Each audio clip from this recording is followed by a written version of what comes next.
আলাইকুম। আমি মাইশা বলছি। মা আপনাদের সাথে ব্লগ ভিডিও সবাই সাবস্ক্রাইব করে পাশে থাকবেন। আসসালামু আলাইকুম ভাই ও বোনেরা, আপনারা সবাই কেমন আছেন? আশা করি আপনারা সবাই ভালো আছেন। আলহামদুলিল্লাহ, আমরা সবাই ভালো আছি।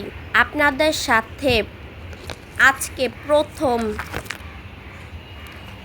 নওরিন এর ফ্যামিলি ব্লগ শেয়ার করব। সবাই আমার চ্যানেলটাকে সাবস্ক্রাইব করবেন, লাইক কমেন্ট শেয়ার করবেন।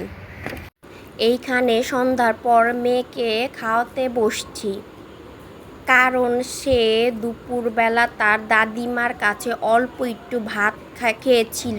তাই আমি ওকে সন্ধ্যার জন্য ভাতের সাথে নিয়েছিলাম লাল শাক, চাকচাক করে আলু ভাজার সাথে ফিশ ফ্রাই আর ওর পছন্দের ডাল।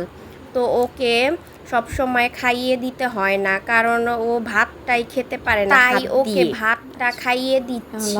এখন আমি ওর পছন্দের আলু ভাজা দিয়ে ভাত মেখে খাইয়ে দিচ্ছি।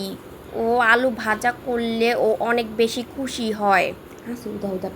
ও ওর সকালের নাস্তাটা হাত দিয়ে খেতে পারে, সন্ধ্যার নাস্তাটাও সে সবসময় হাত দিয়েই খায়, কিন্তু দুপুরে ভাতটাকে খাইয়ে দিতে হয়।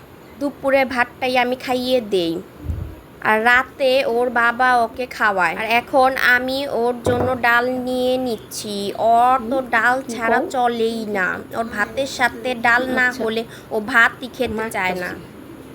ওর ডালের সাথে নিয়ে নিয়েছি ফিশ ফ্রাই। ও ফিশ ফ্রাই কি, ও কোনো ধরনের মাছই খেতে চায় না, ও শুধু বলে আমাকে চিকেন দিয়ে খাইয়ে দিবে। ওকে একটু জোর করেই ফিশ খাওয়াতে হয়। ওকে আমি ভাত খাওয়াচ্ছিলাম আর বলতেছিলাম, তুমি তাড়াতাড়ি খাও, আমার তো কাজ আছে। তোমার খাওয়ার পরে তোমার জন্য আমি একটা তোমার পছন্দের নাস্তা বানাবো, তুমি ভাত খাওয়ার পরে ওই নাস্তাটা তুমি খেতে পারবে। ও বলতেছিল, কি বিরিয়ানি নাকি? আমি বলতেছি, না বিরিয়ানি না, তোমার জন্য বানাবো কালো বুট ভুনা করব, তুমি এটা খাবে। আমার পরবর্তী ভিডিওর জন্য সাবস্ক্রাইব করে দিন। আল্লাহ হাফেজ।